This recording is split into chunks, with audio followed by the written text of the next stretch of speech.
Welcome, I'm Russell Alexander. We're going to encourage everybody to watch the video through to the end. We're going to have a new COVID-19 access and custody case, which is really important, which I think you should hear. Just came out the other day. It's an important message from the court. Today on our blog, Family LLB, we've got a program we're running. It's called Divorce Professionals Guide to Practicing at Home. So this is a free Zoom webinar. We're going to be putting it on April 15th. We've got a lot we're going to cover off. I'm doing it with a good friend of mine, Brian Galbraith. Most of you may know Brian from being an excellent speaker and collaborative practice lawyer.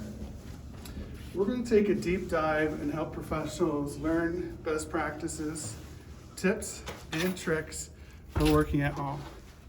So we're going to dive into Zoom. We're going to look at Zoom etiquette, Zoom rules, things you should be looking at with respect to Zoom. We're going to talk about signing documents remotely. We're going to be looking at commissioning documents. How's that going to be done remotely? We're going to be looking at witnessing documents, what we should be doing with our collaborative practice agreements, how they should be amended to accommodate the new normal, which is doing remote collaborative practice meetings. What else? Working remotely, we're going to give you tips and tricks. We're going to talk about top complaints IT and computer people are receiving from professionals when they try to set up their home network. We're going to be looking at redundant systems, what you should be doing to protect your client's data, to protect your client's privacy, very important stuff. And most importantly, well, as important, we're going to take a look at marketing. Marketing with respect to COVID-19 has changed drastically. Just as an overview, we're seeing Google pay-per-clicks are no longer significant. Ad spend is dropping. Nobody's going to Google pay-per-clicks for information. We're going to take a look at what social media platforms are working, what are not. We're going to take a deep dive into the statistics and how you can market your professional services practice going forward during the pandemic. So that's what we have up for you today. Take a look at our blog. If you enjoy this video, please like it, comment on it. We're going to be responding to comments. Subscribe to our YouTube channel by hitting the notification bell at the bottom of your screen. Also leave questions in our comment section. If we get enough questions, we're going to have a special presentation each week about YouTube Q&A. So we're going to take the questions people are asking us online and we're going to answer them in a video. So with respect to today's case, it's Chin and O'Malley. Decision, it looks like it just came out April 2nd.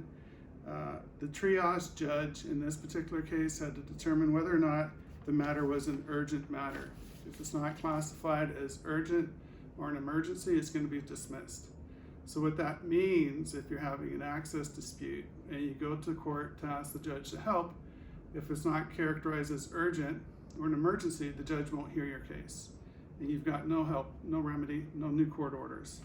In this particular case, the parents were parents of a young child born in 2018. They had a final order from the court for joint custody and parenting time with both parents. The mother had brought a motion to change, asking to change custody arrangements.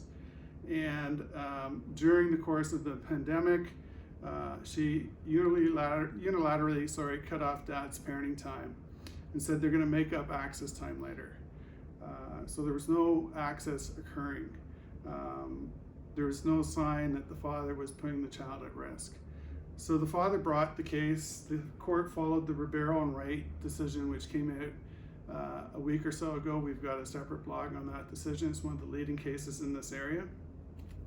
It sets out the principles that aid court in determining whether a case is urgent. The presumption is that the existing parenting order will be followed. So that's the starting point. There's other factors the court's going to consider, risk factors associated with one parent's employment, whether there's certain contact with the child, whether safeguards are put in place, lifestyle of the particular parent whose parenting ability is being called into question. There's zero tolerance by the court for any parent that's going to put the child in risk of COVID-19. It also looked at a couple other cases when deciding this one. Chisholm and Hilter was another case we have on our COVID-19 landing page. that particular case, the parents must act reasonably when arranging for parenting. Withholding parenting time in contravention of a court order will be considered urgent.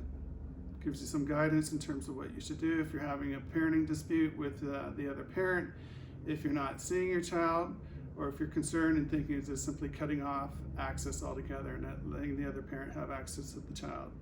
So in this particular case, it was found to be an urgent motion. It's going to be argued further. That's your case of the day for COVID-19. Look for our presentation starting next week where we're helping professionals work remotely. Again, if you've enjoyed this video, please like it, make your comments, hit the notification bell so you'll be getting notified of upcoming videos that we have. And please also leave your questions. We're going to be doing blogs and YouTube videos on the questions people are asking. A lot of uncertainty. We're getting lots of questions from clients now. Leave your questions. We'll see what we can do to help out. Be safe, and thank you for watching our video today.